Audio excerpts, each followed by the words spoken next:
you tell us a joke in the meantime? Just while we are waiting. You're so good in jokes. I mean, I'm terrible in joke telling, but Carmen, she's, you know one? Yes. Yes, okay. While the stage is being prepared, Okay. a joke by Carmen. I hope I get it together. Right. Father goes and knocks on Jamie's door and says, Jamie, get up. It's time for school. And Jamie says, I don't want to go to school. And the father says, why don't you want to go to school? Jamie says, because number one, it's boring. Number two, I'm being bullied. And number three, Yeah, something. something. Really bad. Something really bad. Really bad. And his father says, and now I give you 3 reasons why you have to go. Number one, first, it's your obligation. Number two, because you're 43 years old. And number 3, you are the director. Thank you. Yes. That's the way things feel. My director. All right. We have this character in our jokes. After our wonderful introduction, we come now to the roundtable discussion, roundtable debate. I don't know, does it work? Right. And we've got on the stage our moderator, Peggy Fahili. So clap your hands for Peggy.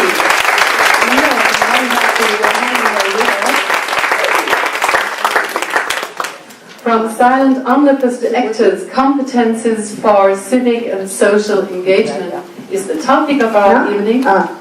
Sorry, we're testing this. Yes. Just checking. Hello. Mine is working as well, yes. He wants to talk now, I think. So, do you want to introduce just the names? Because Peggy is going to introduce our round table. Yeah, you introduced our moderator, I will just open, and you also see 3 more people on the podium. Glenn Kirkland, and you will hear more from him later on. Ralf Gauweiler, and Andreas König. And, all right, what else? Yes, we want to tell you how it's going to work. So, Yes. roundtable discussions, but we wanted it to be more lively. So therefore, we just thought about a way of taking you in. And this would be, it doesn't look like a fishbowl. It should be some sort of a fishbowl. So if you want to join in, if you follow the discussion and there's something you think, well, I want to say something now. It can be a new topic, or it can be something you want to put the thread going on. So you sit down on the chair, and you see there are 4 chairs, so the others can join in as well. But you don't you fight, don't you? Send it away. Just the next one comes in there, right? And one after the other. And then Peggy. And Peggy is going to invite you. So she is the boss. Would you like to come up and join us? Yes, absolutely. Absolutely. Thank you. Thank you. And then you do that, you know. So, and then I move here, so knowing I'm the next one, right? Clear? Clear to you? Yeah. So we want you to discuss lively. Maybe in the front rows there are some people I can't see. I just have to go and check whether I can feel them. Yes. So if you dare to come in front, you can. But as well you can sit where you are, right? Okay. So we start? Do you want to say something else? No, just that the topic is interesting. And that I'm looking forward to what is going to So we give the happen. micros out of our hands. Right. And Peggy, it's your turn. Right, we'll have one microphone over on this side. You guys need this, right? I don't need a microphone. You keep yours. And when you come up to speak, we'll ask you to come on this side because there's already 2 sharing the microphone here, so maybe the person can sit on this side. Right, after that very inspiring start, thank you very much for inviting them. That was wonderful to see. Yeah, young kids with so much energy. Wouldn't we want to have that energy? It's lovely, really, really nice. Thank you very much. Right, and you've already said that you don't want them to be silent onlookers, so I'm going to invite you also to come up and please participate. We've done this before. I was here 2 years ago, also as the moderator of the evening, and it was a very lively discussion because people came up and asked questions and got involved, and we would really, really invite you to do that, okay? So don't be afraid to come up. You can ask anything. There are no stupid questions, no silly things. Everything is fine that you say. Good, so from onlookers to actors, we have some actors up here. We would like these actors first to say a little something about what they do, where they work, and what they do, just to give you a quick overview of where they come from, right? Why they're here, what they have to do with the topic, we'll do in the next step. Okay, would you like to start? Okay. It works, yeah. Hello. I'm 43, I'm a head teacher. You're 43 what? No, I'm not 43, I'm a little bit older than that. That's wonderful. Tell us more. I'm a little bit older than that, I admit. I'm not a head teacher, I'm a deputy head teacher of a German school in the Bundesland Rheinland-Pfalz. It's a comprehensive school, and I like going to school, so I never think about not going. Okay. That'll do for the moment. Okay, great. Then we'll move over to Glyn. Would you like to say something? Hi, and I'm very pleased to be here. I'm a teacher, and I now work from home, which is a delight. And I have a lot of white hairs now. That's because I'm old, but I've also done a lot. Each hair represents a story. I'll leave it at that. Okay, good. And over to you, Andreas. Well, the others said that they are happy to be here. With me, it's the other way around. I'm happy that you are here. Oh. And I'll tell you the story why, instead of introducing myself, and then you know a bit about me. Last time was some 3 or 4 weeks ago that I had a finishing of a series of lectures that I gave together with a colleague of mine from another educational institution of my town in Calw, which is also here close to this one. And we had a very interesting series of lectures on media and democracy and how they work each and influence on each other. And at the very last event of this series of lectures on media and democracy, we had a very interesting speaker from the Chaos Computer Club, very informed technician and so on. And we had 0 participants. Wow. Nevertheless, the speaker, the co-organizer and me, we had a wonderful discussion the whole evening. And these 3 hours was a wonderful evening. I learned a lot. But the point is, I'm very happy that you organizers made this a compulsory event for you. So that you are because I'm afraid otherwise you wouldn't. But instead of that, being enjoying the sun and being out there in the Enns River Valley doing nice things and so on and so on. I don't, yeah, like I said, I don't need the microphone. Right, very funny, as you can tell. We've already had some nice discussions before. And what I gathered from our first little get-together before was that Glyn works with management, right, and leadership. You work with media and media and democracy and social media as well. Is that also part of it? And here we have a practitioner who's trying to do this in schools, right? So they all come from a different side, different part of this whole topic, which I think will make for an interesting discussion. We already started the discussion during our little drinks beforehand. I thought that it would be a good idea to start with the practitioner side because you're all practitioners, and perhaps you could say again a little bit more about your school, what you do there, and what the goal of the school is, because it fits right into our topic today. Okay, it's a state school. So we have to follow all the regulations, which you will see later is also a problem. We were founded 7 years ago, and we started off with one level, class 5, which equals like 11 years in Germany. Sorry. And we are in year 7 now, and we will go on to year 9, which and students who go on to year 9. Which in Germany means year 13, they leave school with the Abitur or upper secondary education, A-level, whatever you call it. And from the beginning, we are called comprehensive school, so we have students of all different levels and backgrounds. And this is an ordinary, it's a normal system in my Bundesland. I never know how to say Bundesland in English. County, state, whatever. So we have like 50 of these schools, and but we are in a way special because we don't split up students in levels according to their intellectual ability. So we keep them all together in learning groups, which means in one learning group there are all levels of students. And we think this makes a difference for teaching and for learning. And we do this consistently up to year 10, starting from year 5. And we think this is the right way to do this. And this also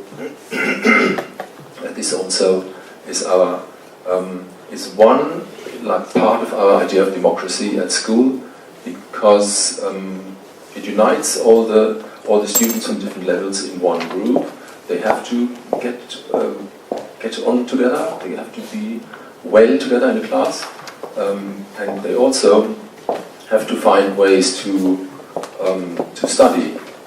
And as you know, I don't know in your countries, but in Germany usually all the students in one class do the same things at the same time, the same aim, the same tasks, and so on and so on.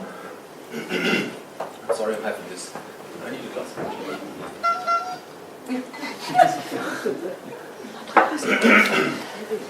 so we're trying to follow a different approach, because we think it's good for them if they can decide within a unit or within a topic or within a general theme. They can decide on their own aims or levels or ways or ideas. So they all deal like for 4 or 5 weeks with the same topic, but they do it in different ways. And we try to enable them to find their way and to get good learning results and to achieve something and to get better. But they're not doing all the same thing at the same time, but they have different ways and paths, and sometimes they're successful, sometimes they're not. And it's our job to make them as successful as possible. And can I ask a question? Do you guide them through this? You said before that it's a little bit learning by doing, because the teachers are not really trained in the German school system to deal with something like that. So how do you guide the students? Are they given tasks and with subtasks, or do they decide on the tasks themselves what they want to do with the topic? Different. The learning by doing thing is on the teacher side. Mm-hmm. And of course on the learner side too. But the students feel that we are new in this, because we're not trained for this. Usually in Germany we're trained for one level, and we teach this, and so we do learning by doing. But students as well, they get tasks, and we try to give them a wider range of tasks, or a bouquet of flowers, you could say. This is a nice picture. So they have the bouquet of flowers, and they choose their color and their kind of flower, and they do one of these tasks, or maybe 2 or 3 within the bouquet. And if they're good, and they know they're good, and they want to achieve more than others, they do maybe 5. So this might be good image for this. So not everyone gets the same flower, not everyone likes the same color, but they get like the whole bouquet of flowers, and they choose. And we enable them to choose, we guide them, we give them help and support. We sometimes tell them, you want to be a good student, so do this too, and not just one tiny little embarrassing flower thing. Yeah, so this is our job. It's more, it's not just teaching, it's also coaching and supporting and asking students to do things. Good, thank you. I'll move over to this side again, we'll get back to you later. From the leadership side, management side, what do you do? What's your perspective? In terms of the focus, it's particularly important to recognise that leadership is a role in a hierarchy. It is not a statement of any form of superiority, except in one which might have some legal and competence in the legal sense requirement. So leadership is about taking people on a journey of learning. And I would say the journey of learning was well expressed today by the choir. I just want to say this before I forget it. That's one of the things that happens with age. Sorry, where was I?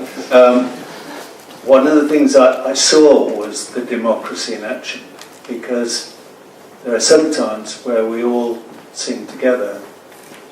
There are some times when we pause and listen to individuals and what they have to sing, but we join in with them along the same journey. And I was really thrilled to see the recognition. These children are not recognising this is democracy in action, but a choir, as in the decision making about using the best ways of finding things out, the best way to produce the harmony that we do require in the world today, is through leading people together and listening. And I want to just emphasise, Andreas and I were talking earlier, talking about if communication being most important for leadership is probably the highest order skill. And I want to just make one comment about the title of the debate, From Silent Onlookers to Actors. I love playing with words, so excuse me just while I go on this little play. I would like to see from silent onlookers to actors, but actors are putting on a face. And the one thing that we know about leadership is that unless it is authentic, unless it comes from the heart,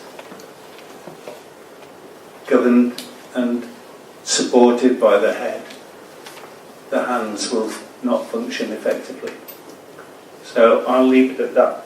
Just I'd like to also ask one question just further on. I know from Germany and from our state here in Baden-Württemberg that it's very difficult nowadays to find leaders for the schools because it's so much work and so much routine work, and they're given so many tasks that they just can't handle it, and it's really, really difficult. So we're getting leaders that maybe shouldn't be leaders. I'm not sure. I'm not sure if it's like that in other countries as well. Same problems? This is an international phenomenon. Because people are passionate about what they do, they're not passionate about filling in forms. And my advice is, clearly, you need people who are going to have a clear vision from an educational perspective that drives collectively. That vision is brought together, but it drives the school and all its actions, the whole school.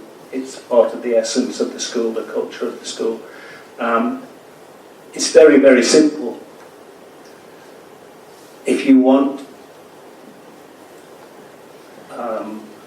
directors, head teachers to be administrators, don't appoint educators, appoint administrators, or have senior administrators working to manage the management elements of it in conjunction and cooperation. But unfortunately, we have within Western culture largely the notion that there has to be a chief. In Czech we say, nerozumím, I don't understand. Nerozumím proč, I don't understand why.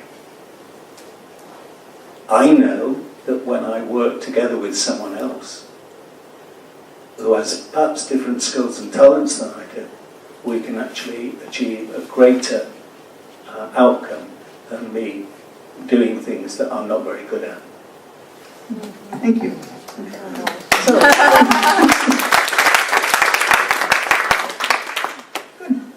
over to you.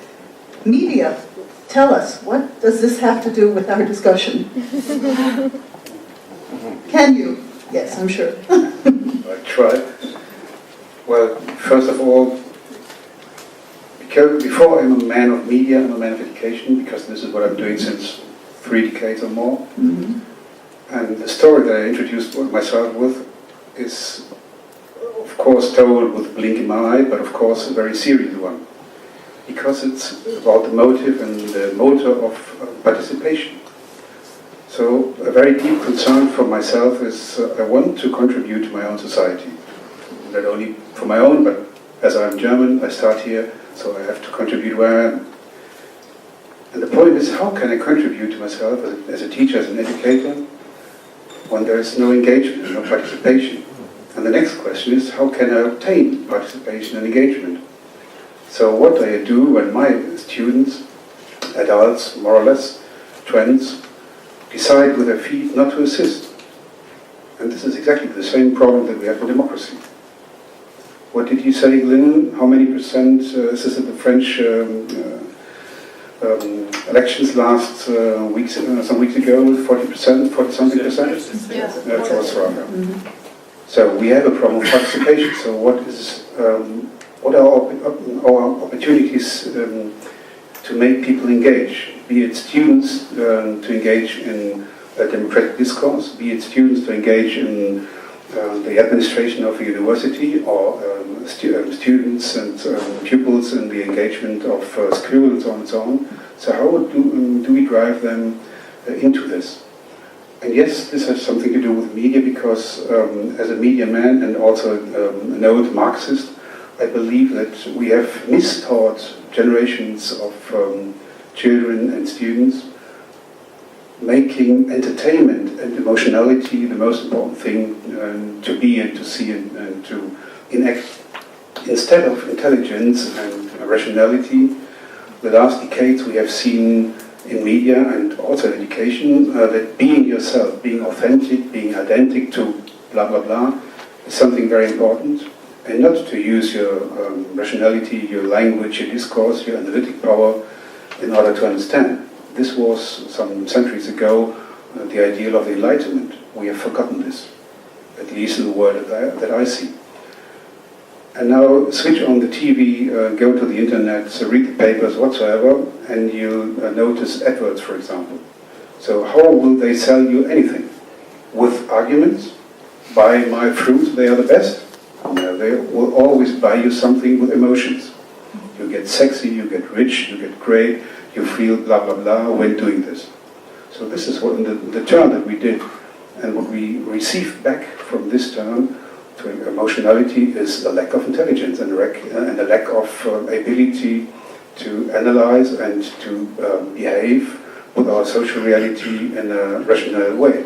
So I think that I, as a teacher, as an educator, have an obligation to, how can I say, put the ideals of enlightenment back into place, and to try to work with my students and my colleagues in making my words, so to say, more senseful in a double way, a double meaning of the word.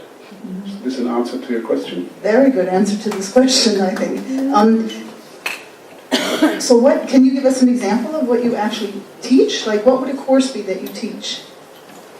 Well, my practicality is very simple. I teach things like media management, media theories. Can you explain to us what that means? I don't know, do you guys know what that means?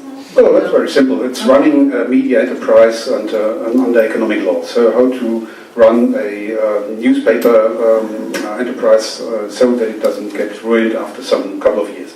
So this is a typical media management task. Others would be, you have an enterprise, let's say writing websites or making a search engine optimization. So how do we do this for enterprises in an economic way, for example? This could be questions that we deal with. And that I also teach some methodological competencies like scientific work and project management and stuff like that.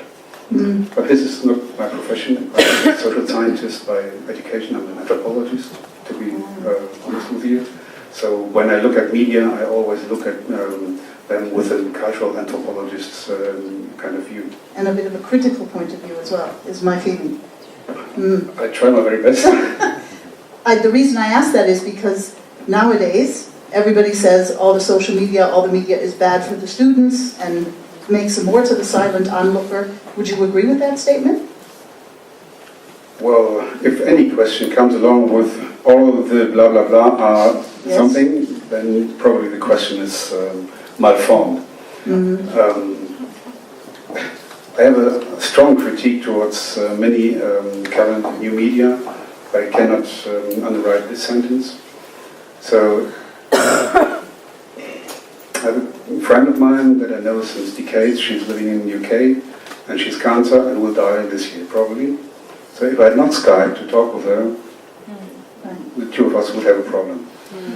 And any of you who has friends and families and so on working abroad is existentially happy on being able to communicate with them. And I remember, like today, when I worked in Spain and my wife, that I'm still married with, worked in Germany, and had to count my coins to go to the bar with all the Noise? with all the noise around, so that we had a very, very difficult conversation. We had to convene on evenings when to call and so on and so on. The problem is that we had to communicate with each other. And this is something very, very different now. And no one of us would be happy being this part of society without being able to use these kind of media. One of our media theorists, Marshall McLuhan, said media are extension of men, so they put a new functionality to us men. And he's right, because our sensation, like feeling, like hearing, sensing, tasting and so on, are necessary, but how could you be part of a society without having media? Answer, you cannot. You have to have media in order to be able to participate in a democratic society. So, and media in our days are also new or web-based media. So we cannot not have media. The way is how do we use them and how do they use us? This is the anthropological question, the focus that I'm interested in. Right. I don't want to talk about. Which will go back to the school. How is it used in school? Maybe that's when, I know from schools that the children are always on their phones, they're always on there. Does that take away from any kind of work that you do?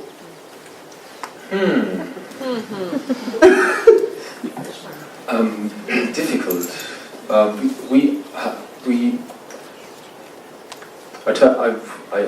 answer the question by telling you a story. It's quite, people do this here, so I can do it too. We had an agreement last year between students and teachers and parents that mobile phones would be allowed anywhere in the school building and in the schoolyard, except lessons.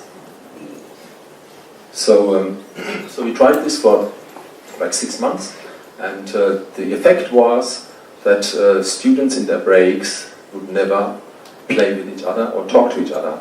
They would be gathered around mobile phones and they'd be watching films or playing games, or sometimes playing games against each other through different mobile phones, okay? But very few students were like playing football or talking to each other. So this is one visible effect.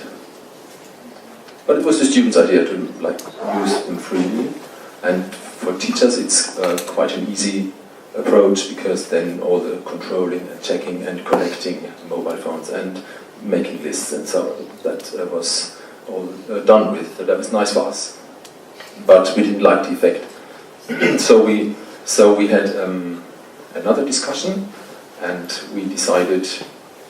We in this case means the head teachers or the group of head teachers. We made another suggestion and said we'll have another test period for the rest of the school year, 3 months, in which we have 2 mobile phone zones in our 2 schoolyards.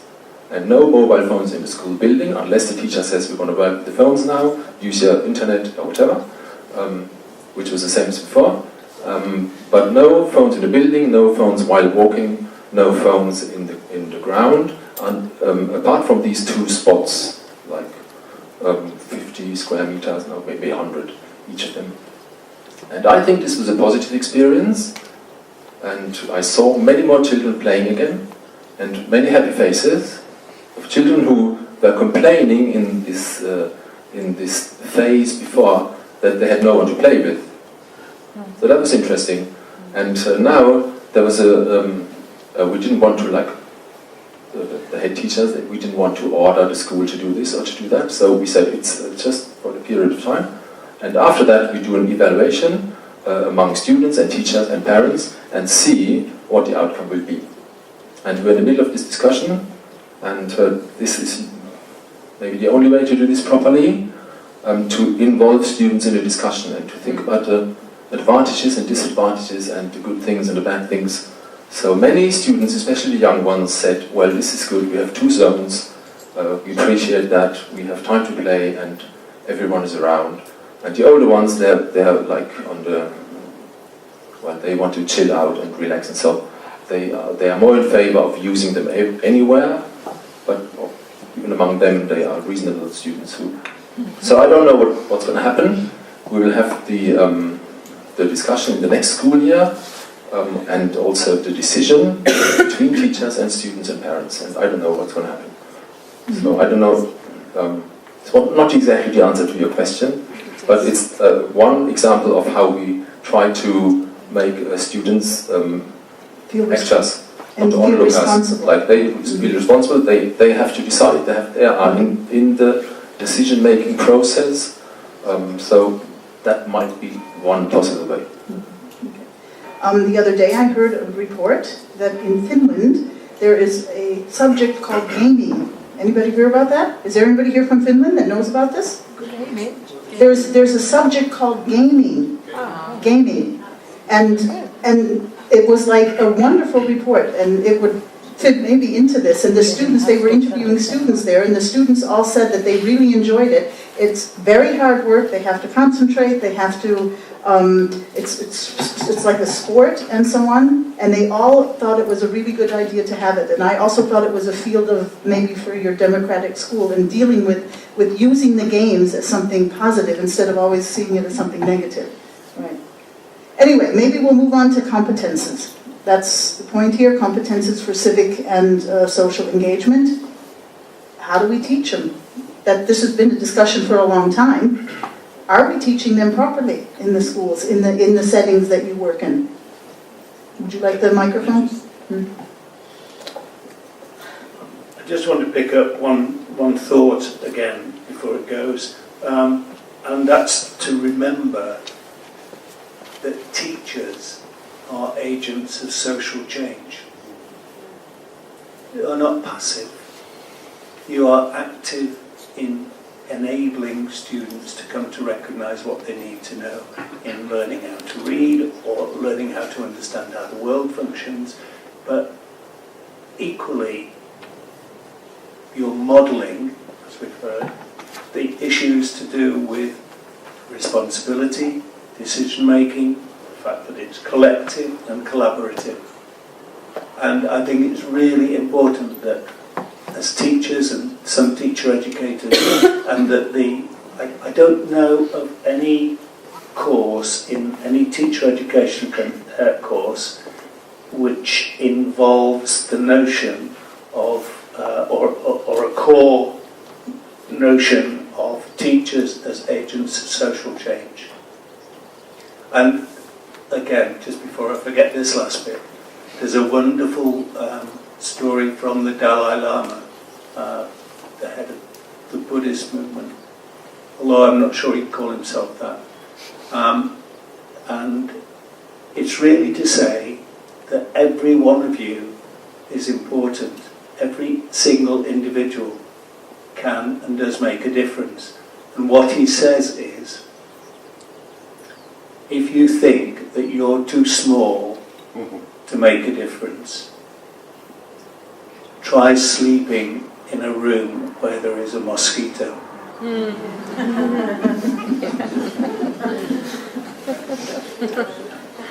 Okay, I asked the question, thank you. I asked the question about competences. Yeah, that is a competence. Yes, that's a competence. Survival. have you noticed with the students a difference in the last couple of years? Because when I was here 2 years ago, we had somebody who worked in a university level as well, and he complained and said that the students have really changed from 10, 20 years ago to today, and you see this, that they don't have these competences. So what do we have to do as a society? We start new schools and then fight with authorities.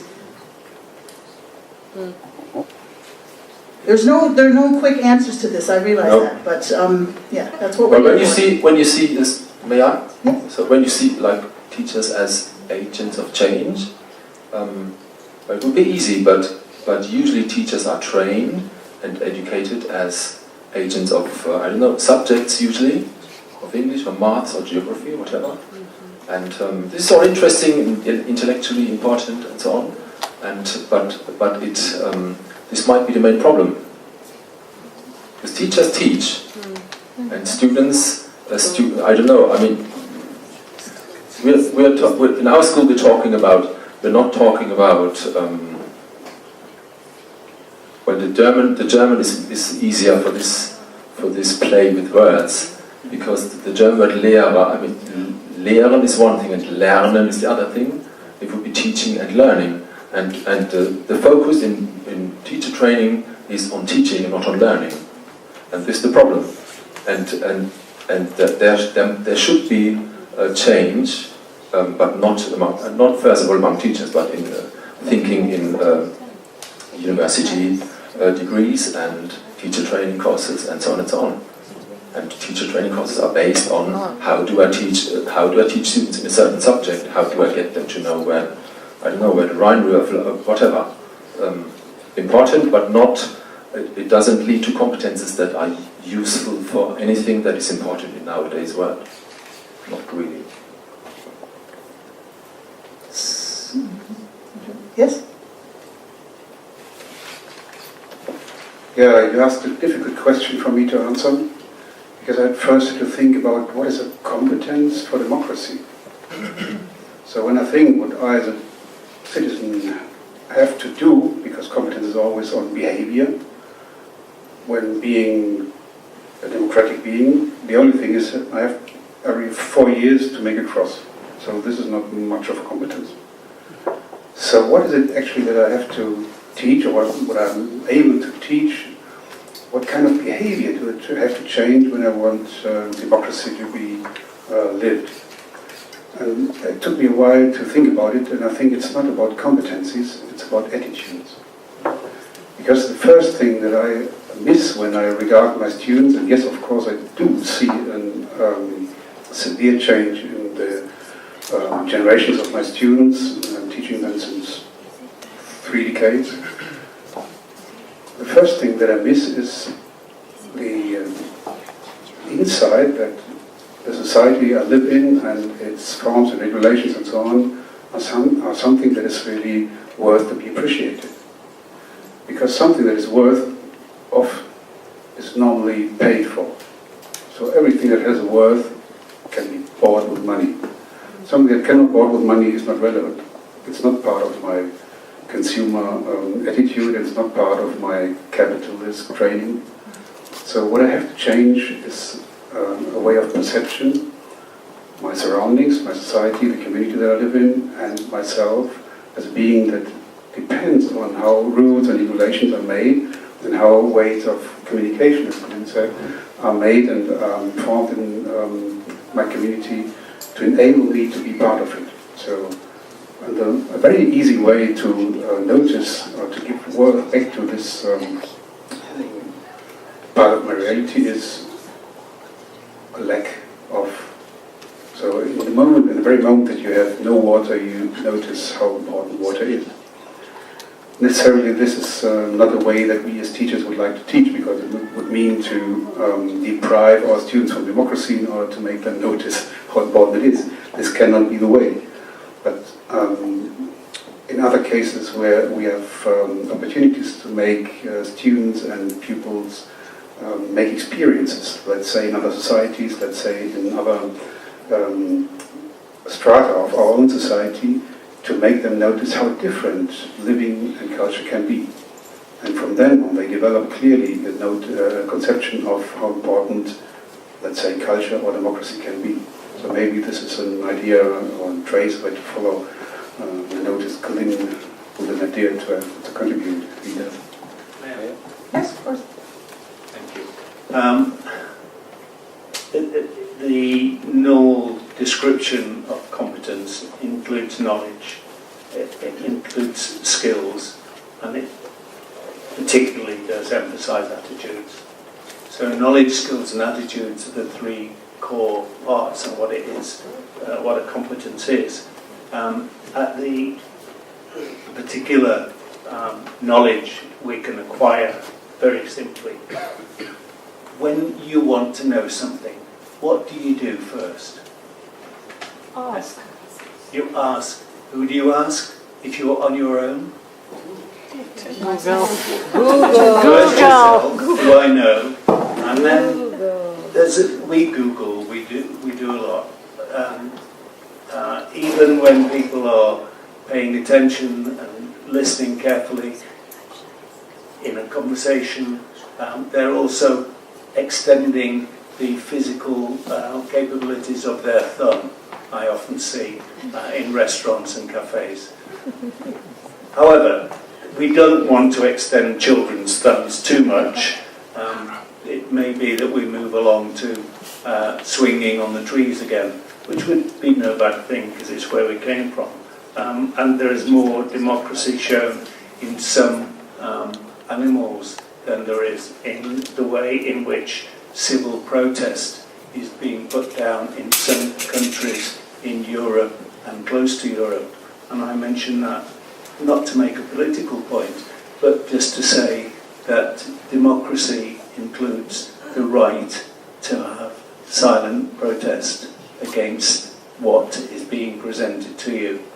And one last thing on media. Probably none of you have been very interested in what's been happening in the UK. And there's been recently an election, a national election. One of the outsiders had tremendous success by using social media. And at a music festival, he had tens of thousands of people applauding him, more than the Beatles had when they first went to New York. It was amazing to see, but that was the power of the use and integration of social media. Last thing on the social media element is we know the power of media, and social media particularly, when we want to protest. We use it, and it's very powerful. But one of the competences that we have to recognise as teachers and understand, enable our students and other learners to understand is this power that we have also presents us with some moral questions that we need to ask ourselves. And plenty of challenges. Right? Mm-hmm. Would you like to add something to this? Yeah, you talked about the skills and attitudes and knowledge. And I'd like to add a fourth thing, it's values actually. I didn't invent this, I must say. The Council of Europe is just putting into action a program called Competences for Democratic Culture, so that there are these four elements. And I think this is what makes a democratic education, all these four. And we're trying to find ways in our school to implement them, or to have learning fields and opportunities for students to fill the fields or to have experiences in the fields. So this might be the way, I don't know, but yeah. It's a semantic point. It's a semantic point. It's a semantic academic point. I agree. Values sit or not sit. We could discuss this over a glass of wine later. Yeah. Okay. How about now? Well, we have some people in our fishbowl, so we'll ask the first person to come on up. Okay? Would you sit on this side? And thank you for starting it and getting it going. Thank you. So my name is Kel, I'm from France. Mm-hmm. I very appreciated what you said. You say that teachers are agents of social change. And I'm very thankful for that. And I regret that I don't feel that as a teacher when I teach in France. I have the opposite feeling, which makes me very sad because I love what I do. But I would say in my country, teachers feel like they struggle a lot in the society, and that they are not something positive for a change that is wanted from the politics, from the people, but we more feel as the last wall to keep the old society alive. And we feel like we are the last persons who can help to keep and not help to go. Mm-hmm. And it makes me very sad and stuck. And I think I will quit my job if it lasts. And I had this discussion with many people here in this room, because actually I see this week as my maybe a desperate hope. Desperate hope is strange, but well, maybe a hope that I change my mind. But I'm at the end of that. I gave 20 years with a lot of patience for students, but now I'm really, excuse me, I hope the word is not so vulgar, but I'm fed up with the immobility of my system.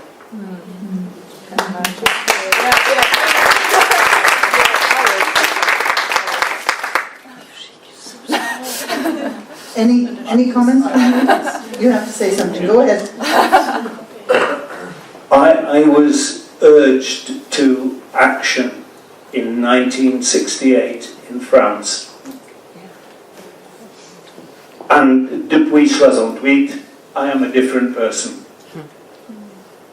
And because I was in France at a time of great change. And who were the main people in the streets, leading the marches, developing? They were the teachers in the schools and the universities. They made and effected the changes. Some say they weren't as long-term as they want, and it would have been the future that you would have desired. But the only way to show discontent is not to leave, but to make the changes together, because you know that power lies in unity. That's true. Thank you.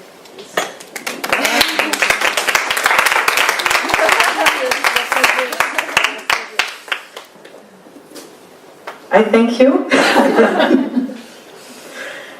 I think I feel unity here. Yes. Yeah. I think you too. Yes. Yeah. And the thing is, I can feel it this week with my colleagues in France. We don't spend enough time together because the day is so full, the week is so full. In some countries here, people give all that they have and they are not well paid. And so if somebody says, please give 2 hours more, you know, it's too much because you can't anymore, you're too tired and you have enough. And maybe you are not recognized enough, and at what point you say, forget it. And I think we don't spend enough time together, because I'm sure if I would spend 1 week with my colleagues, it wouldn't be the same diversity as here, which is really wonderful. But things happen when you are together, that's what you say. But the thing is, we don't come together. Maybe this would be a good point to ask you quickly. In your school, do you also look at the teachers from this point of view? Because I think this is everybody has this, all systems. I hear this from German teachers all the time as well.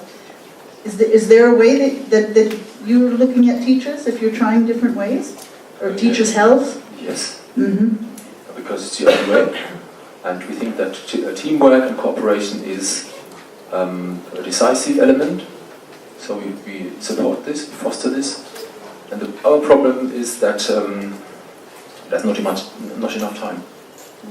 And teachers have to fulfill so many duties by law or by obligation, whatever. And the important things that we need to do is we rarely have the time for this. So what we're trying to do as headmasters of this school, we try to give them time opportunities. So if a group of 3 or 4 teachers says we have to cooperate, but we don't have a date, we give them a date. That's the thing we can do. It's not easy because others have to stand in and to substitute, but that's one way of doing it.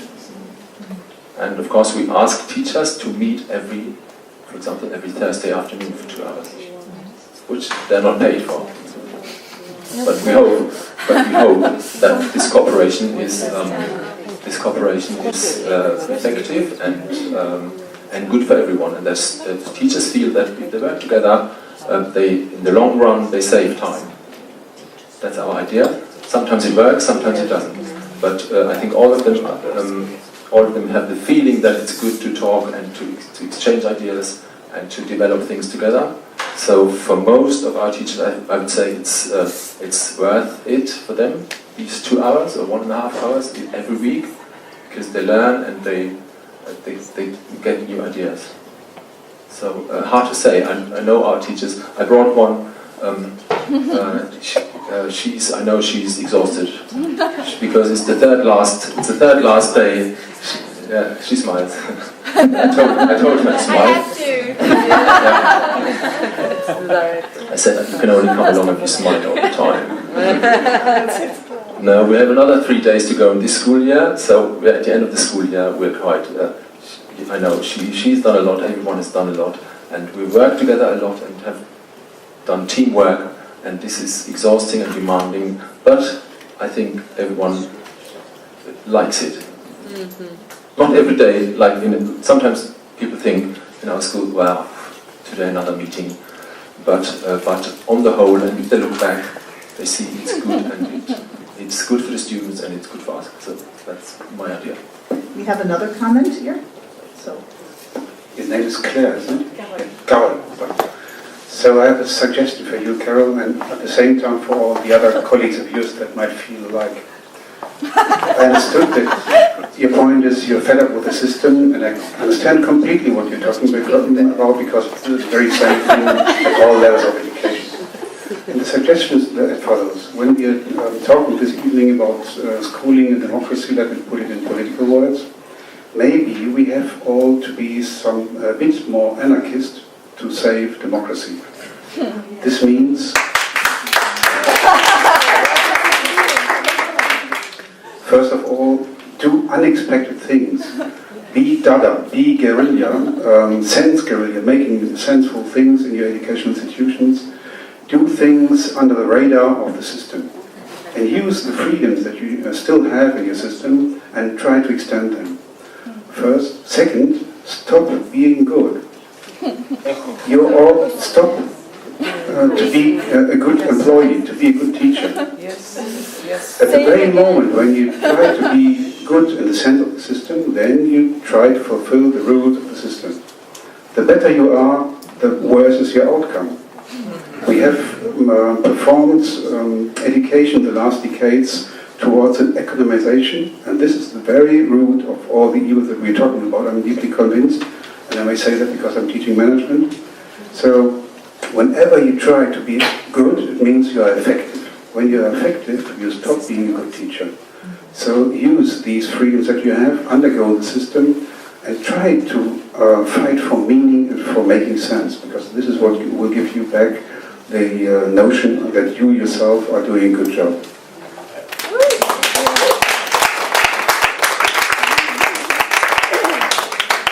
Just to follow up Andreas' point, the core purpose, in my view, of education is anarchy.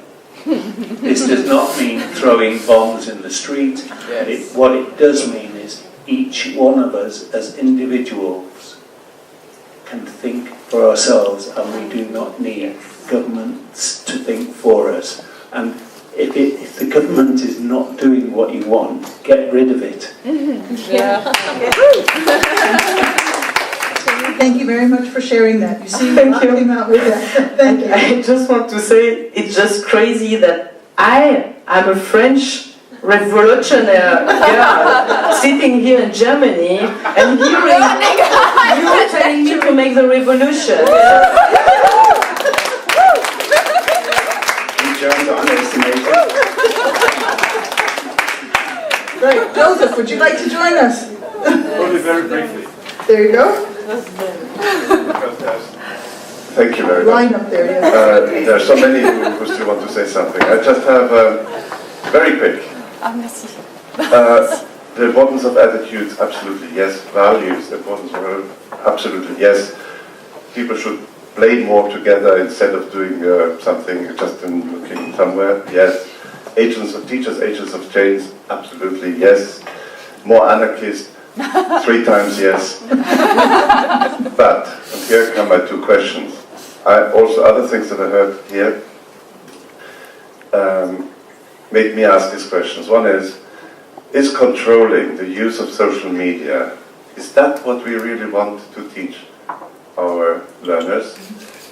Is that the respectful and beneficial use of social media that we mean? Question to the podium. That's the one thing, and the second thing is teachers are agents of social change. Fine, yes, key actors. Council of Europe also agreed to that. In many declarations, the last one was 2010, on the key role of teachers. In the meantime, they've changed a little bit, and I think teachers are... Yeah, anyway, now the question is, teachers are agents of social change, but which change? Who decides? When you talk about that, when you think of teachers, when you talk about teachers of social change, do you also think about who decides on which change? Which change do we mean? Because for me, it's change in itself is not good nor bad. It depends which one. Thank you for answering these questions.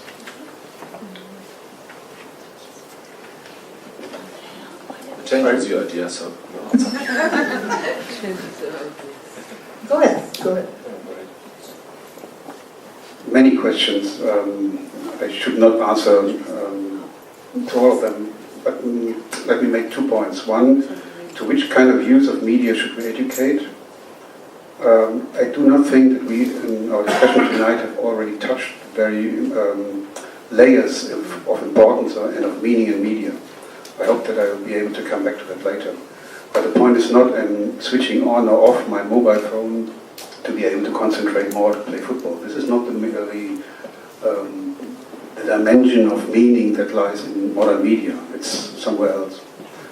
To be explained later on. The second point, to which freedom and to which change should we motivate people? The answer is quite clear to me, because when I give leadership or executive leadership trainings, I have to put the same question to leaders as you as teachers have to put them to students and pupils. And the answer is quite simple. We all have no idea what the change that they have to lead to is all about. So what we have to do is to manage that our pupils and students have conscience, the German word Gewissen, and that they have a sort of, how can I say, means of correcting themselves. So if you are in doubt whether what you're doing is right or wrong, then you have to, then you need to have a mechanism to orient yourself. And this starts with a very simple thing, which is called dialogue. I learned this from Friedrich von Weizsäcker in a discussion on Factor 5, a book that he published some 5 years ago or so. And we had a discussion and I said, well, isn't education towards values the most important thing in our educational system? And he said, yeah, it was, yes, well, yeah. But you know, Mr. Koenig, he said, the Taliban and the neo-Nazis, they have values too. So be careful with the value system. And if you want people to follow value systems, then make sure that they have corrective systems to have a feedback, is this a value that I really should cling to, because it's not only good for me and for my neighbor and the other white Anglo-Saxon and so on person, but it's also good for the rest of the environment. So make sure they have these corrective systems, and when they have these forms of develop these forms of dialogue, then they are able to orient themselves towards certain systems of values or whatsoever. Okay. Happy? Happy, you asked me if I'm happy. Yes, to a certain extent, yes, absolutely. But of course, there's a lot one could say about it. But I don't want to keep the discussion on that. So, Okay. Thank you. Then we'll, unless there's anything else you want to add, then we'll move on to the next one. Hello, thank you for that. I'm Patrice, I'm working for the Council of Europe, and I'm French. Okay, the adults, the society, ask the children, the youth, the students, to indignate themselves with what's happened, to stand up, to shout about their view of the society, to engage themselves. And actually, at school, we just ask them to sit and to shut up. I think that's the point. So, how should we do that in a different way? Now we've got a kind of frontal teaching. The most important is the content. So you have we have to teach the content to them. Okay, that's not working. We know it. So the question is from silent onlookers to actors, social change actors. That's what you said, Lina. How can we do that? We all know that the key is motivation. So how do we motivate them? For you, when we impose you to do something, you don't do it. So why don't we change the rules? Why don't they choose what they want to do? So my question is, can we just change the pedagogy? And there are some things who are working. So my question is, what do you think about the democratic schools? I'm speaking about the Sudbury movement. For those who don't know, what is the Sudbury movement? It's schools where you have kids from 3 or 6 years old until 18. One classroom for all the age, no agenda. They choose what they want to work on, and adults are there to help them to work on. It's not teacher, it's facilitator actually. So, what do you think about that? The answer? I'm not sure I know what the school system you're talking about, but I agree with you that it's at the end of the day, it's a matter of motivation, yes. Like if you had been sent here by someone and you had to participate here, the motivation would be a different one than when you decide to go there, to learn something, to find out about things. So every one of us knows how this feels. If we have to do things that we don't want to do, we know how this feels. Everyone knows this. And this knowledge doesn't apply to young people. And this is a big problem in schools. So we must find ways to enable students to find ways or to be in the decision-making process about their learning. So they're motivated, they want to do it, they want to know things. And this is the one side. The other side would be, I still think that we have to teach them things, like traditions, society, rules, attitudes. You can't teach them, but I think there must be good balance, and we must show them the world as it is, and we must show them the world as it could be, and we must show them the world as it was, and they have to make the choice, but I think they must be taught all these things so they can decide and choose. That's my idea. Anything to add? I love the idea of privilege. Now that's an ironic statement. It's a privilege to be able to choose what to eat. It's a privilege to be able to choose where to live. It's a privilege to be able to choose what to learn. Sometimes these are solely on the basis of survival. I say that because the world is not just the small place that we live and work in. It's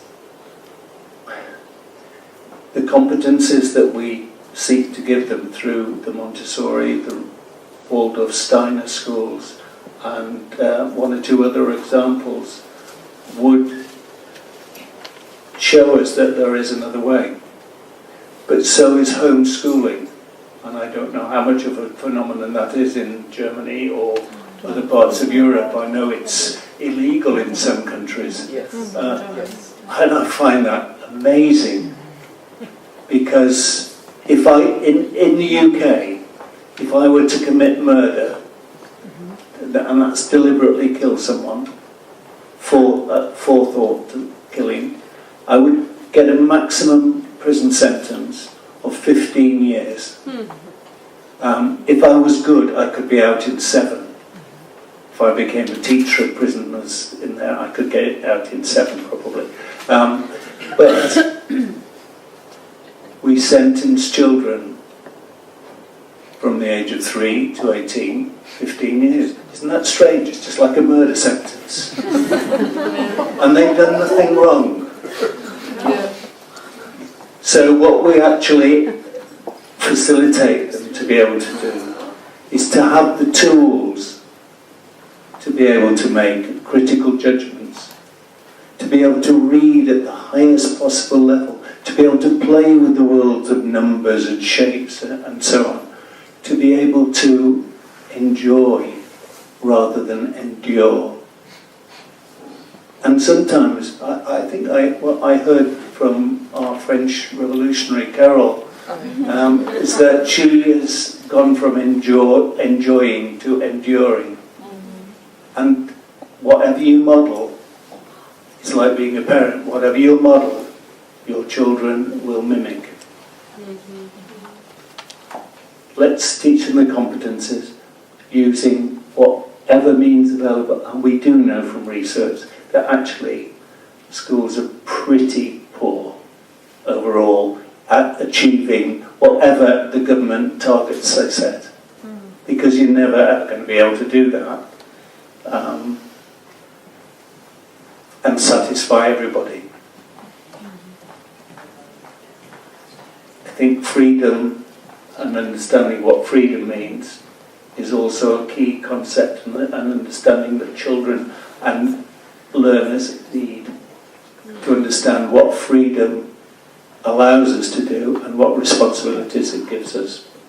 So I want to pause there, but I know that the freedom that children have who go to Montessori, Waldorf, Steiner schools and others, they grow up to be responsible citizens because they understand this is really important. They understand how important it is to share. Not to say that's mine, but to share. I think there's a comment, another comment? I'll try to be brief. 2 points again. One is in reaction to your argument. I mainly agree with your premises, and I completely agree with your conclusion. Partly agree with your premises means let's consider what we do with our kids and we make them obey to orders that we give. Well, this is not everything. What we do as educators, we do other things too. Let me give you an example from your interactive teaching sequences and so on. There are many, many phases that I guess that you as teachers, as well as we as university teachers, try to make your students move mentally, physically and so on. The consequence, however, is, I share this one, we have to change motivation, but the point of motivation is the same as with change. Which motivation do you mean?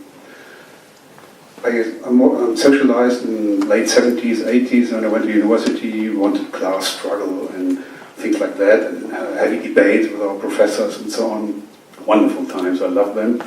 So I go to my students with this impetus and with this momentum, and now we have a wonderful discussion on media theories and how capitalist society uses them. And then I say, well, now let's have a discussion on that. And what do my students answer? Somebody raises the hand and asks, well, yes, Mr. Koenig, and what do you have to answer? So the motivation is, for my students, they have a motivation. The first one is, I have to be very good. I want to be very good. I have to, I'd like to have very good grades. And you could keep on this argument with Michel Foucault and how since 19th society the concept of man has changed to, how can I say, interiorize external power unto to the very depth of your own body and your soul. So motivation is, yes, it is important, but which motivation? I think we have to change structures which make motivation appear, which go much deeper than the motivation in the single individual, in order to bring the motivations into the foreground that we as educators here may dream of. And the second argument refers to the public and to all of you, because I think I noticed a slight tendency in your discussion to be very autocritical. School is bad because don't we do much evil things with our students? Isn't schooling like putting them in jail for 15 years and so on and so on? So if you are not proud of your job and whatever you're doing, who else will be? And what will our society, my society, be when there are no teachers fighting for decades to make the students learn the much possible and to behave like society needs and so on and so on? If there are no people like you, this society would not be worth living in. So be proud of what you're doing.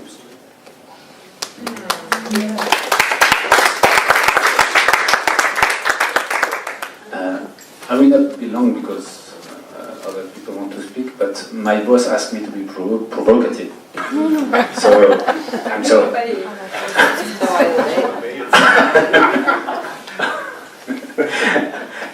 I'm not totally agree with you actually. And why?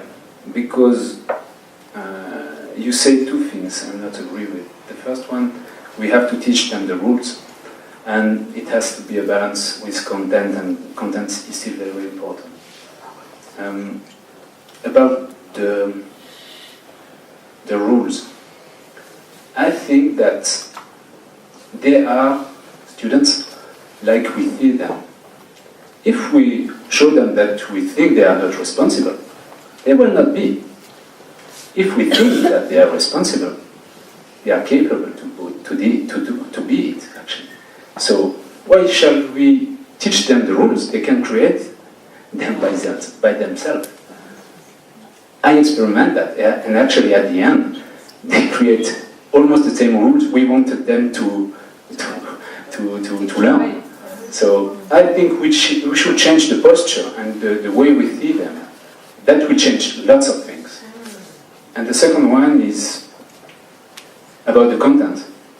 I think the paradigm has to change because of that. We have accessibility to content now.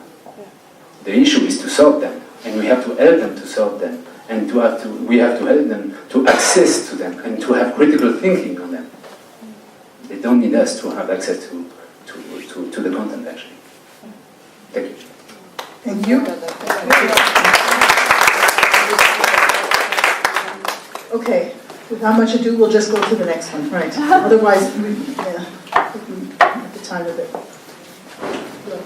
Hello, I'm Carmen. I'm a teacher. In Germany. Yes. Interesting for them to know that, yes. Okay, I wanted to say something to what Carol said, that I think you were the one who said we have too much to do. We carry too much. We are exhausted. It's true, we are exhausted. And now I know why. Thanks to Angelos. I'm a participant in his course, and we were talking about the theories behind our actions in the classroom. And now I can see clearly now where this exhaustion comes from. It's because And I'm struggling with this, and I've been a Pestalozzian since 8 years, and I'm still not the teacher I want to be. And why is that? Because I have too much control. As a teacher, I try to change my pupils too much. And I think what we really need is a change in paradigm. We should stop changing the outside and start changing ourselves. And what we have to learn as teachers really is to give up control, to make the pupils become what we think they should become. They will develop into responsible adults anyway, if we're there or not. Yeah, I trust it. We can trust that. Like the grass will grow if we pull it, or yes, we harm it. Actually, that's a good thing to remember. We as human beings have changed so much. We have changed the world substantially. If we continue changing the world, there won't be any world left to exist, you know. Perhaps that is what we stop controlling, stop changing. And I learned in Angelo's class training that behavior, Lynn, I'm using a pun here, listen carefully. Angelos tortured me. He tortured me the first day with behaviorist teaching, and he was exhausted, I was exhausted. And thanks, when you use the constructivism approach, you have an idea, you give it to the pupils, and they start doing, and I can relax as a teacher. I find that really amazing, and they learn all the competencies they need for democracy. That was my contribution. I don't have a question. Thank you very much. Thank you, Carmen.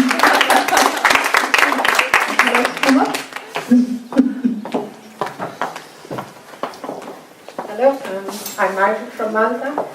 I think Carol moved us all. Because I empathize with you, because there are days when I say, should I give up? Then there are days when I feel like I can bring about change.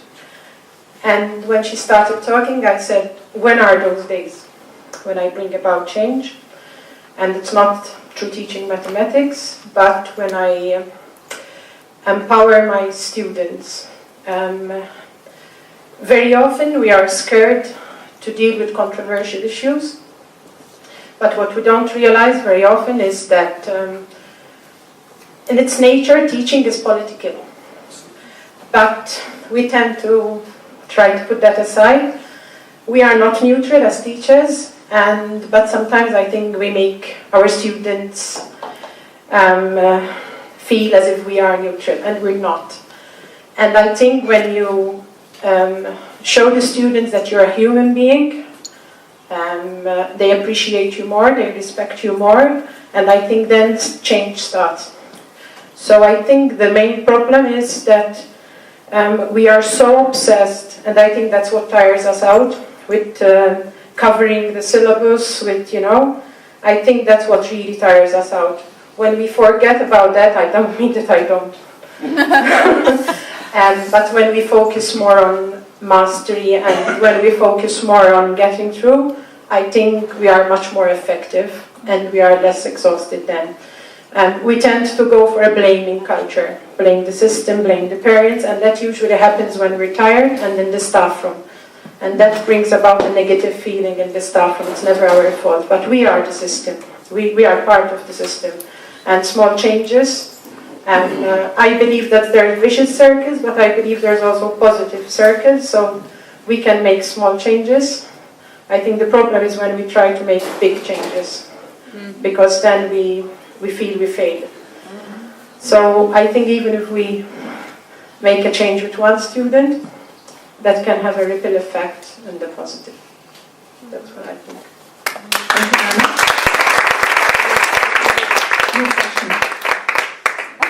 Would you like to say something? But you're going to get an answer anyway. Oh. That's okay. Okay, take a seat. Well, it's not really an answer, it's a comment. It's like a comment, and it draws from the author that I'm most inspired by since many, many years, which is Viktor Emil Frankl, an Austrian philosopher and psychiatrist who survived 4 concentration camps of the Nazis. And the point is why I remember Viktor Frankl this moment is because it's the second time now with you that I listen and fed up thinking about giving up. And what runs through my mind when I hear these words is burnout, tears, frustration, conflicts in your family because you're so bored and so low of energy that your husbands, your wives and so on can carry on with you and so on and so on. All these stories are behind these words, as I believe. And the bridge back to Viktor Frankl is the following. In his very most famous first book, a psychiatrist survives in a concentration camp, he tells a story. And the story is about what made men able to survive this most horrible experience of mankind. And he says it's not those guys, it has not been those guys with strong muscles and physical health and so on and so on who survived in the concentration camps. It was those guys who had an aim beyond the time in the concentration camp, who had who believed in something or had a sense in their life that they followed. And what I like to commend to all of you, as far as you have, or you share the feeling of your colleagues like Carol and you, is look for the sense, not for more effectiveness. This is a drug. This makes you empty. Don't look for effectiveness. This is an economist term. Don't be economist. Do the contrary. Look for the sense side of your life and your job. Where's the sense and why and what for are you doing this? And when you notice what for you're doing, what you're doing, then you get the strength to keep on.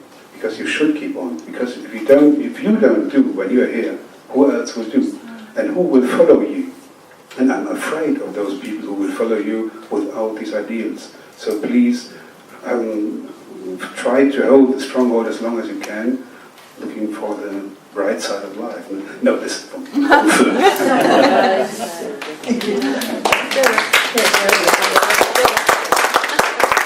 Pascal, your turn. Well, of course I will remember your name. I've known you for years. Hi, Peggy. Hi.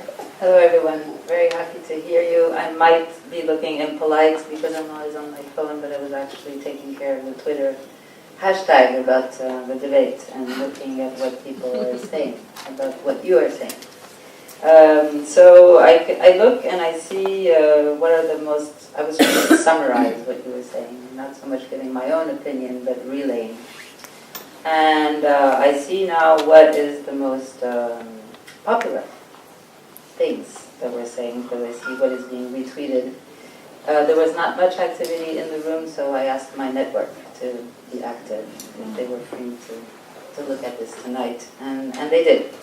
So I'd like to give you a little bit of feedback about what I got. The most popular tweets are the most, I would say, political and engaged ones, the ones that call on teachers to take on an active role.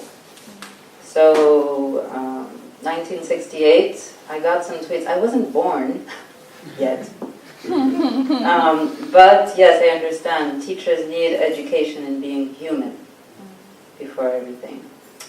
About the anarchist Dada thing, that was very popular also. Yes, because teachers need consciousness, not state. And I found that a very good reply to that. And then there was the issue of training.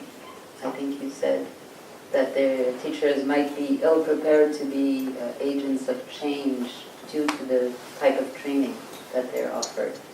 And the answers, that was very popular too, and there is one tweet about the fine line between training and education, and that teachers deserve more. They actually deserve education and not training. And this is something I'd like to hear from you about, because we are here in a teacher training. The Pestalozzi program is about teacher education, And I believe in education, I don't believe in training.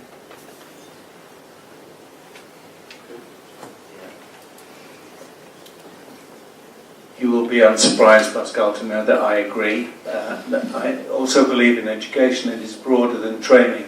I can train a pigeon to do certain things. I can train a chimpanzee to do certain things. I can change whatever. I can train a rabbit even to jump over hoops and to do this regularly. I've not tried it with a guinea pig.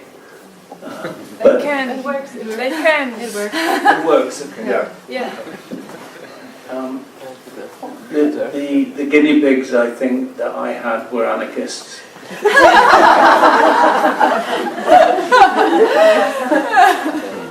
But if we deserve teachers, there is a question whether or not we should have schools, but that's another debate.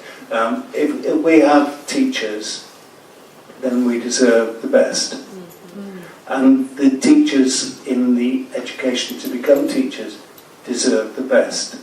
And I'll just tell you a little story very quickly, because I'm going to ask how people learn to be parents today.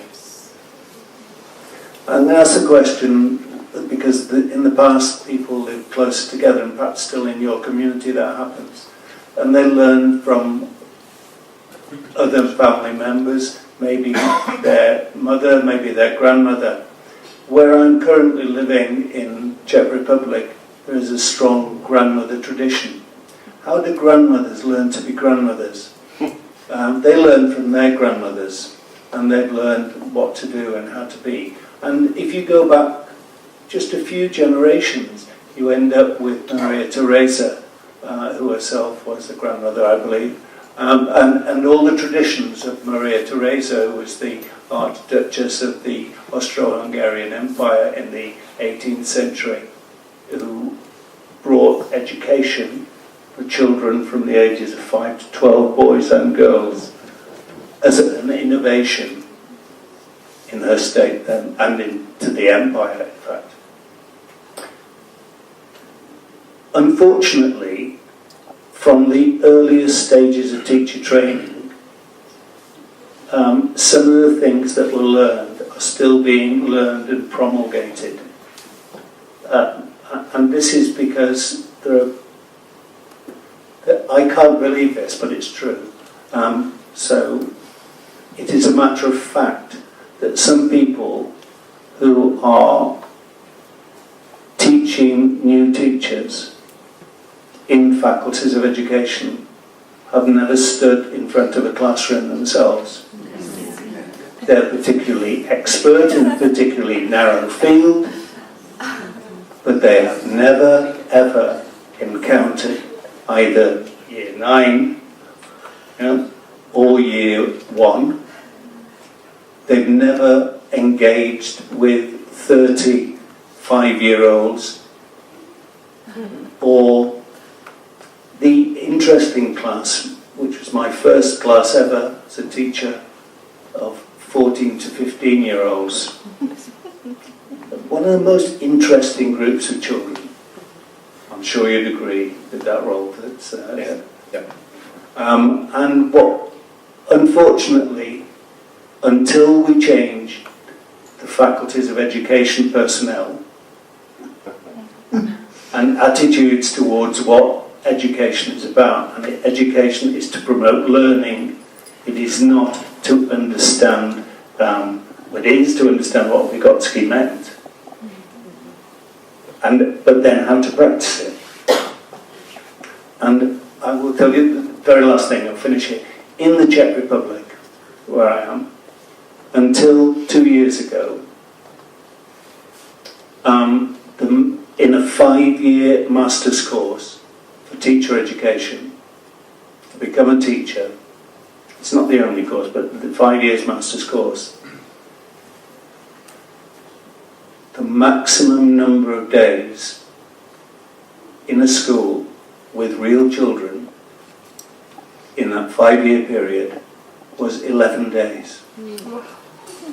It's now been extended to 20 days.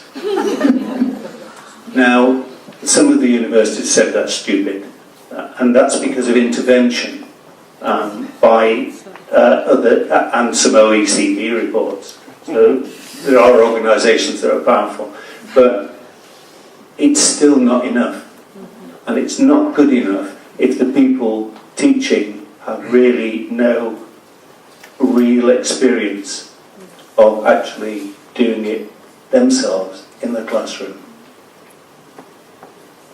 Unless they're exceptionally good andragogues. And those are teachers of other adults.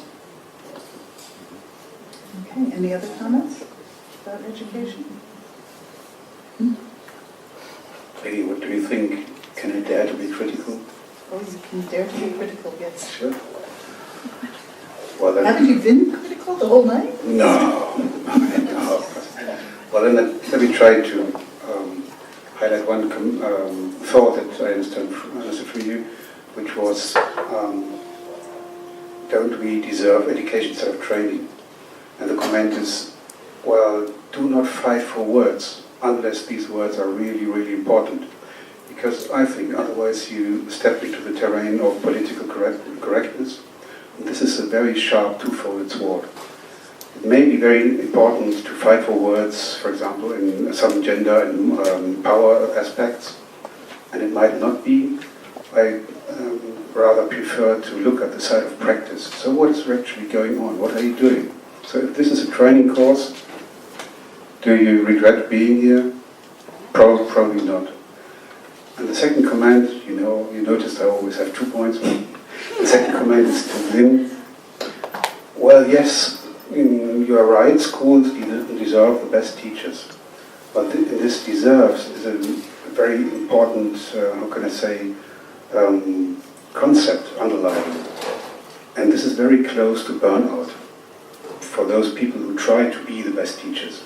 Because this is like an intrinsic motivation that you never can reach. And the aim is always farther than you can reach with your power and the energy that you have. So the question is, who deserves or what deserves? What is the concept that you yourself decide to educate yourself to? In the formulation that stems from a Chinese friend of mine who's an artist who lives in the USA, and she said, I try to educate myself. Wonderful, I love the sentence. And all the honor goes to her for framing the sentence. So what do you educate yourself for? And this aim has to be larger than anything that can be, for example, corrupted by a decision of a leader, by a political change in the systems, in the standards that you undergo, and so on and so on. Because if you cling to these kind of man-made systems, and then things change, the danger is high that you lose the sense that you have been working for. So be careful with what deserves what from you. This is the second comment. It's not a battle of words, it's a battle of every day that we're trying to defend what we do. And when we do personal development in teacher education, we're told, why all these courses for teacher development? They just need to learn methods. And then when they have the methods, they just need to do them in the classroom. It's real, concrete, everyday fight. And we're not in a good position today for it. So this is not at all a battle of words. The other example I can give is the methods that we use here are learning by doing, cooperative learning. Not teaching how to do cooperative learning with kids, but actually doing cooperative learning here with teachers. And we're told, oh yeah, it's interesting, the Pestalozzi program uses methods from the non-formal education sector. Well, no, these are methods of education, point blank. And I learned cooperative learning really well with you, thank you. So it's a really big battle. This is the last summer school we will have, and I think part of the reason that it's the last summer school is that we're not conventional in the way we do things, because we fight for the fact that teachers have a right to education and not training. That's what I mean by that. I'm a bit emotional about it. I'm sorry. It's pretty bad news. Yes. Mm-hmm. I just want to stop with something that's more fun. Peggy, you know a lot about education? Yes, I know you do. And you said there's a new subject matter in Finland that's gaming. I thought they didn't have subject matters anymore and that they had taken care of it. That's actually what I was thinking when I heard about it, because I thought they have no more subjects, but they actually called it the subject. It's called gaming. That's what they said. But it was Germans that were reporting on it, so yeah. Thank you very much. Okay, thanks, Pascal. Right, so next, please. Hi, I'm very happy to be here, and it's an honor to be part of this program with participants from 38 countries of Europe to share our experiences. My name is Liridan. I am from Kosovo. I am a mathematics teacher. First thing that I would point is that if we want to develop democracy through education, I think that we should start to develop ourselves in the beginning. With most of the participants, we are discussing all times. To be honest, before I came here, I had another perception for democracy in other countries, but it seems that it's a problem around the Europe, even in the economic developed countries. We are discussing all times for the democracy in our countries. It seems that there are the same problems. The school is not contributing in developing democracy. Some courses that we had here made us more clear that we are not doing the work we are doing. It's not contributing in developing democracy. There are some participants also from Balkan countries here, and you know maybe that Balkan countries are countries in development process, and I would like to know from the participant, from the speaker from Germany, to know what can we learn from Germany to develop democracy through education, because I suppose that you have been part of the system that also democracy in Germany it was injured, and how was this period of working, and how did you came till here? Because I think we need examples, practice examples, not only to read and to hear things. And for you, I'm sorry, I'm not remembering your name. As I understood, you are part of programs for principals had teaching. Maybe soon I have finished a program for principals, and maybe in the future I would be a director, a principal. So I would like to know from you how looks like a democratic principal in the school, because and maybe those are a lot of questions, deep questions as well, difficult questions, I think. So I'm not sure how deep we can get into it, but we'll ask them to answer maybe briefly. Can I do the first one first? The principal part, okay? It's easy. Mm-hmm. The first.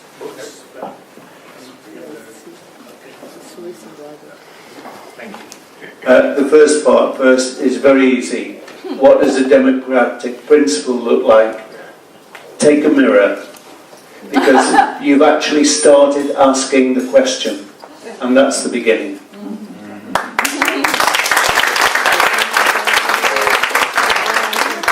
So the next part was, what have we learned here in Germany? Right.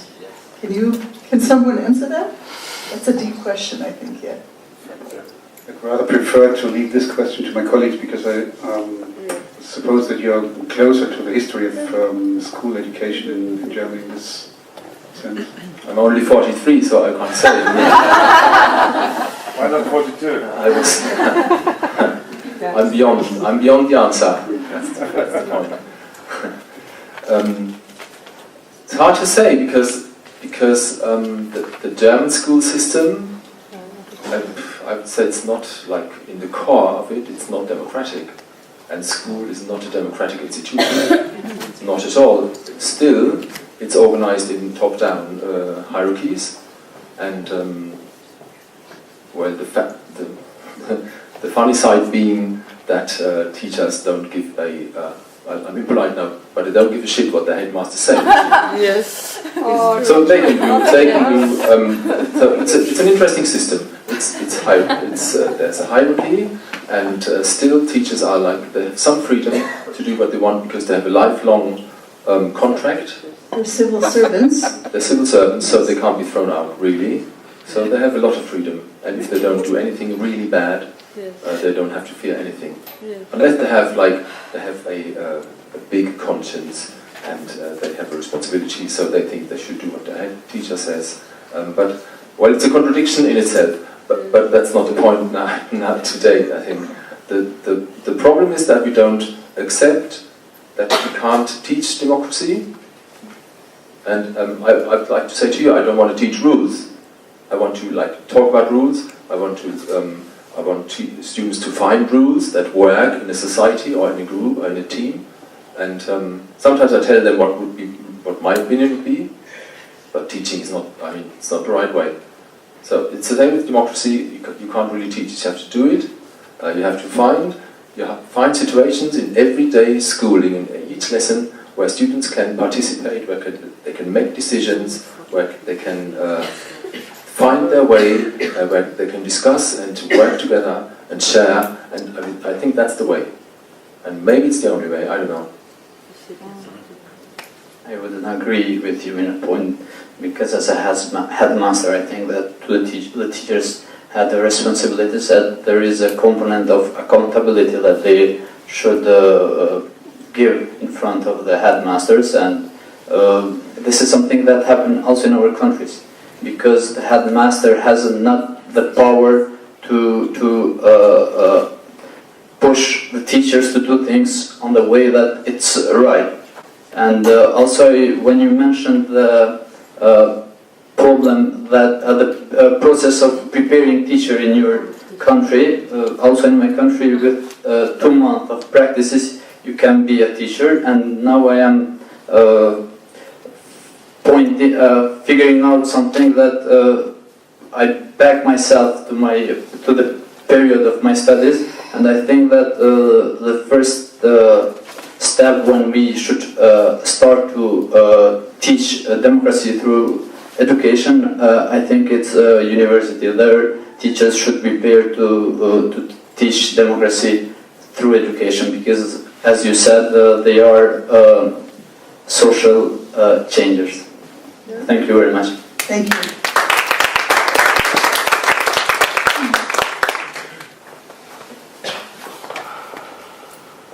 Good evening, everybody. Thank you for having me here. Wow, it's like in the Oscar, you know. I feel so important, you know. I must have the attitude, right? So once again, thank you very much for having me here. It's very important for me.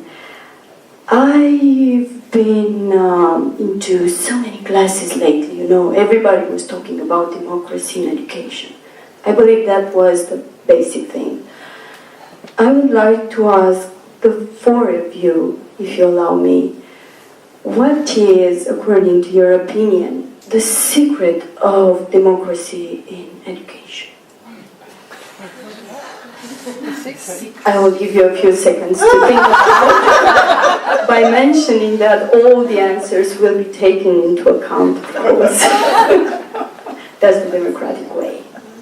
They've been teaching us, you know. So I know it's a very deep thing. I am still trying to figure out from all of you what it's all about, not only here, but outside. Thank you. Should I start? I still have a few seconds right here. The secret of democracy, maybe the secret is to have no secrets. And now on every level, like in a school, I've been a deputy head for 6 years now, I think, and I quite often compare my colleagues and all the 65 staff members to a class of students. So I'm in charge of them, I have some responsibility for them, and sometimes I have to tell them things, do this, do that, which I try to avoid actually, but it's my job. So I have as we all know, teachers are much harder to handle than students. So even on this level, you have to find a democratic and sharing way to make decisions and to start developments. So you can't say, well, sometimes you can if you have the personality, but usually you must start change processes by talking to people, by convincing them, by being enthusiastic, by having discussions and decision-making process and so on. And this is, I think, when I say you shouldn't have secrets, you should involve people. And this is on this level, adult level, I think it's the same as with students. So if you involve them in the process of teaching and what's next and what choices they have and what decisions they can make and how they can finish their work, I think if there is a secret, I think this is it. They don't need it, they got one. Thank you, because you're in charge of it over here. Well, one of the few men that are able to agree and dissent at the same time. I'm a fan of transparency. It's a mighty sword, and it's a dangerous sword at the same time when dealing with these so-called new media. So I feel attracted to answer your question just the other way around as my colleague did, although he is completely right with his answer. And I try to do it with an idea of a late postmodern philosopher from France, Jean Baudrillard. And I deserve the idea that what is really a secret? If you reveal a secret, then it's no secret and it lost its charm. So dealing with the idea what is hidden is really attractive. Like in an erotic scene, what you cannot see is the most attractive, except in postmodern Web 2.0 pornography is different, but other subject for tomorrow. So what is hidden is attractive. So when motivation, as your colleague said, is something that we have to deal with in order to get pupils and students engaged in whatsoever democracy, then why not use the power of the hidden and to make it attractive? And what would be attractive and not achievable in schools dealing with democracy? What could be so attractive that you can never achieve? Those things that you cannot possibly even understand. Concepts like complete freedom, complete self-realization and so on that you have to long for and nevertheless will not reach. So maybe we better do not reveal the secret and instead foster the ambition to go there without being, or at the same time being sure not ever to reach. I was not very precise. There is no secret, it's an illusion. but just 5 more words. There is a 16th century Hindi philosopher Rupa Goswami who said if you want to achieve karma, and karma I would say that when we have democracy there will be karma. So you need enthusiasm. First you need humility. Second, resolve, which is a form of you've got something to aim towards. Then you have to have enthusiasm, driving. Then you have to have determination, keep you going. And then you have to be patient. He goes on to say that you also benefit from working with others who have similar values, because you realise you're not on your own. But those 5 would start with humility, and I think we heard that. four of us. I will not answer the question because I'm here as a chairperson, but I would like to answer it later on when we have a drink afterwards, okay? Plus, I'm looking at the time a little bit. We said we would work till about 9:30, and we still have two comments, so maybe no one else will come and sit down now, okay? These will be the last two, so that we can, because I can also see that some of you are tired. It's been a long day, probably. This one is the first one, just to cheer you up a little bit. There's one little frog sitting on one side of the lake saying, "Hey you!" And then it jumps, and it reaches the other side of the lake, and it says, "Who, me?" Thank you.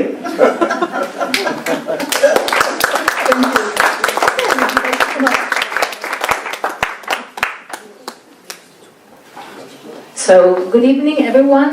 I'm 43 and I'm a head teacher. And sometimes in the morning I feel terrible going to school, and then I realize why. Because I have this deep responsibility to be functionary of the state. And I have this terrible responsibility on all the pupils and on teachers and on achieving my goals. But goals are students' goals. And so that's terrible, it's overwhelming. But then I feel I'm a civil servant. So what do I have to do? I have to do my double personality stuff, so I have to be an educator. And so how can I be an educator? I have to have mind focused on the society I want the next generation to grow in. So I have to motivate my teachers, I have to empower them, and I have to build community. Community is students, families, teachers, head teachers, to be part of a great change. So I think that the opportunity to be here in Pestalozzi program made me reconciliate the two parts of my profession. And so I thank you all for what you said in this round table, because I'm going home after this week finding that I'm part of a community, and also that the international agenda has something to do with social change and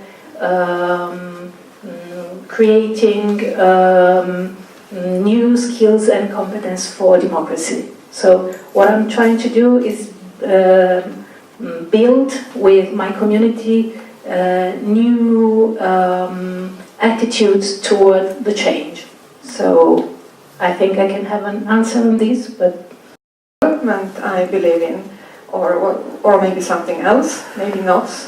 Maybe not, of course, I won't leave pupils. I will, of course, they have to learn every day something. It's my responsibility, but maybe I will not do my best. And what will you do? Maybe I can comment on what you said before. Now,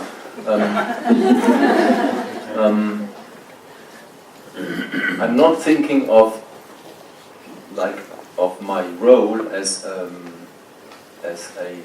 servant of the state, but I see myself as, if a servant, then a servant of the students maybe. So I very often, and then I try to do my best, yeah. And I expect this from everyone in school, teachers, staff, students. And from everyone I expect the best. And that's our idea of school. It's not, you can do what you want, this is not democracy. We expect you to learn what you can learn. We expect you to find your potential and to use it. So, and the same with me and the same with my teachers. I expect them to find their potential and use it. And I know that from this idea, between this idea and reality, there are many obligations and duties and things in everyday situations. But still, that's our idea of school. So, should I do my best? Yes, I think so. But not in terms of like fulfilling governmental standards.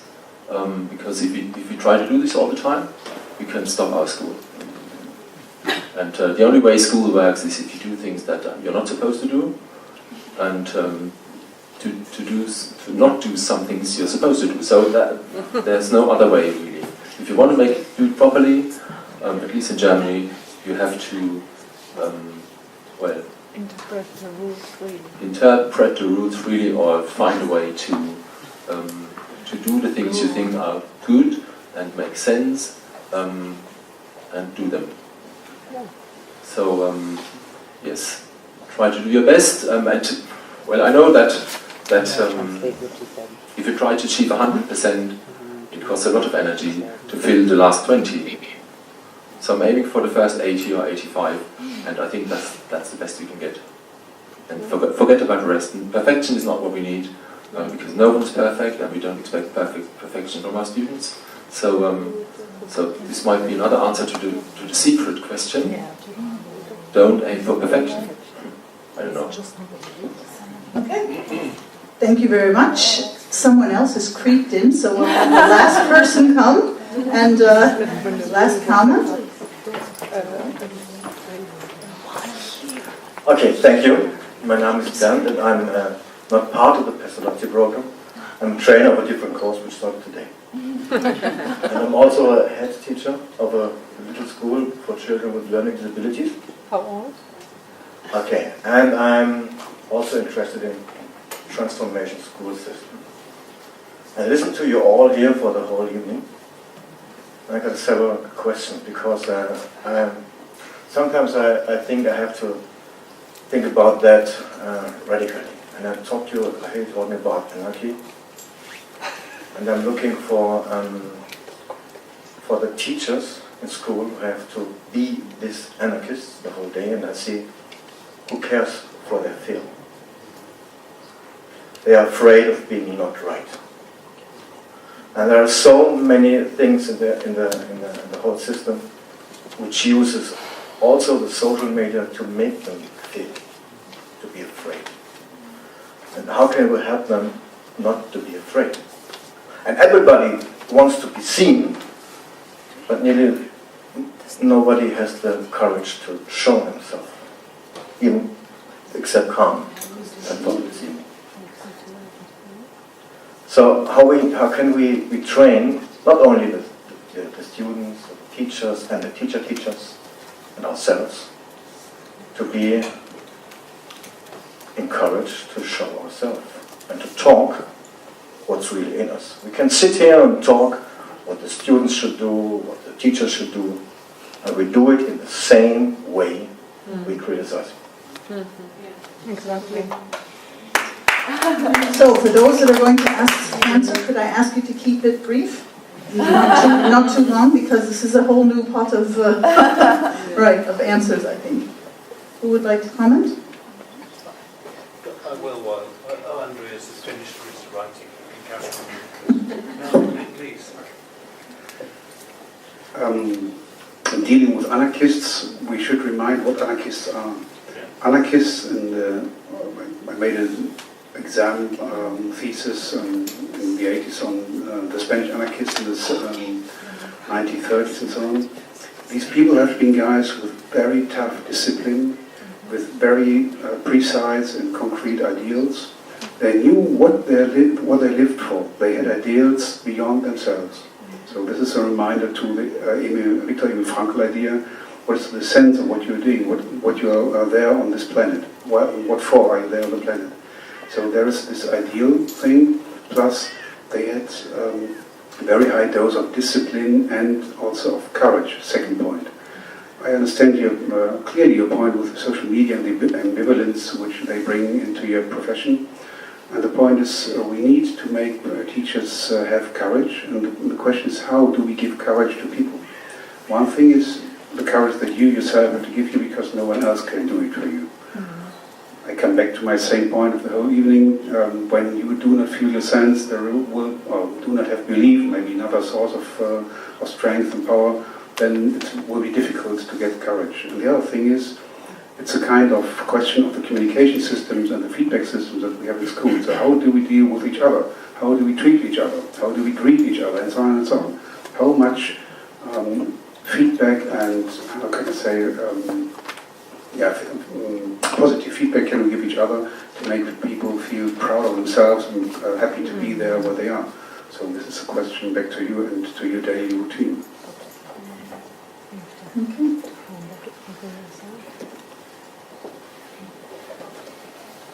It's a difficult situation, but it's not impossible. And I think recognizing that where you can build allies within your community is really important. And your allies are mainly your parents and other members of your community. And then begin the slow process of educating the politicians. It will take time, but be patient. Okay.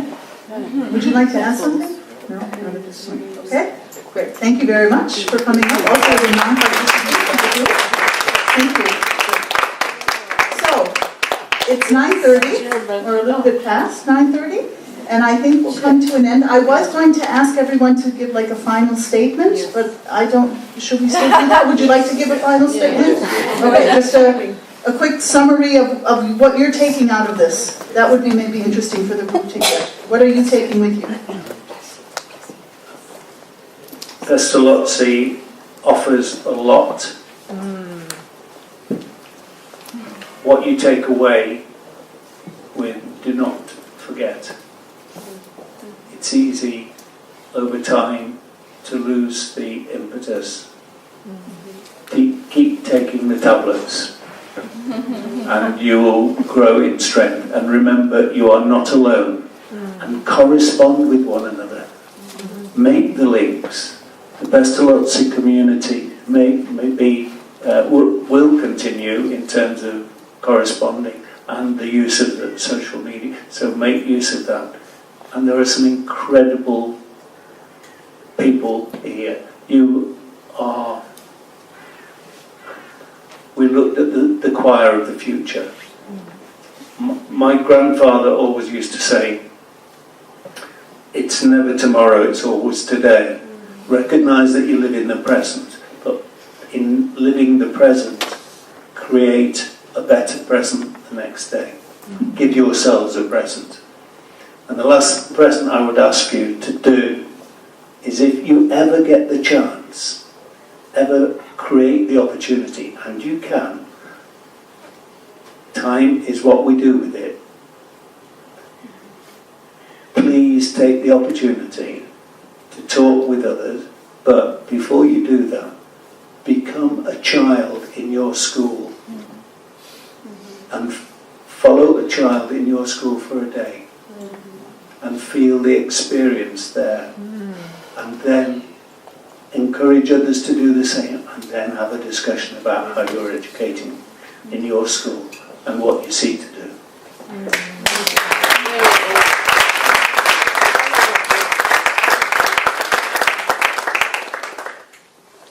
When I'm asked to draw a conclusion of what I learned from the discussion, I'd like to use the moment for underlying and for highlighting one thought that was undercurrent on the discussion of the whole evening. You know what the paradigm is in the sense of Thomas Kuhn, something that is such a big concept that we even don't notice that it dominates our thinking. And the paradigm that I'm deeply convinced of, that is underlying all our discussion, your daily routine and everything that you do, and probably mostly all of the problems that you formulated tonight, is economy. So whenever you have to deal with any kind of psychological team, blah, blah, blah, conflicts, analyze them, and at the end you will see this is a kind of outcome of a functionality of the economization of the educational system. So whatever we do, I'm deeply convinced 98 or even more % of what we are doing has to do with economy. So deal intelligently with the questions that you were asked. Be very careful when you're asked to be more efficient, because this is not the way out, this is the way into the problem. Try not to be economic, because this is part of the problem, not the solution. In the last sentence, it's all also the same thing with on the whole media discussion that I'm glad we did not lead tonight.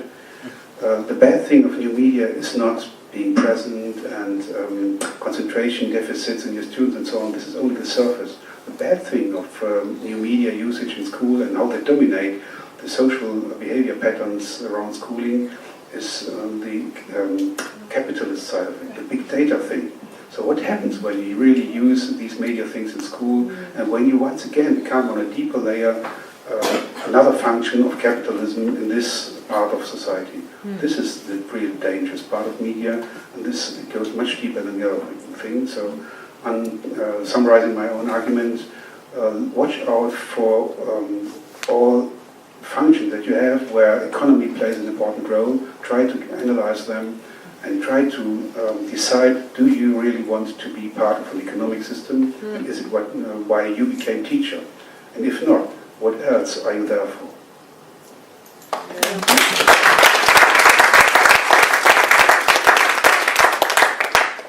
I'm actually too tired to make a complicated statement.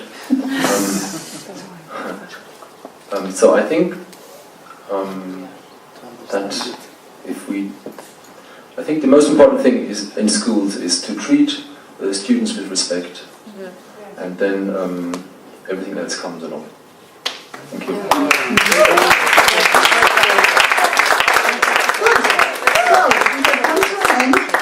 I would like to summarize because I find it very interesting. Pascal came up with the Twitter, and I had exactly the same thing written down in my summary. I had written down change teacher education, stop being good. That was sort of what I felt here. And dialogue and communication, and be proud of your work. That was, I think, not in there, right? Be proud of your work. Be proud of your work. Thank you very much for participating as much as you did. Thank you. And thank you.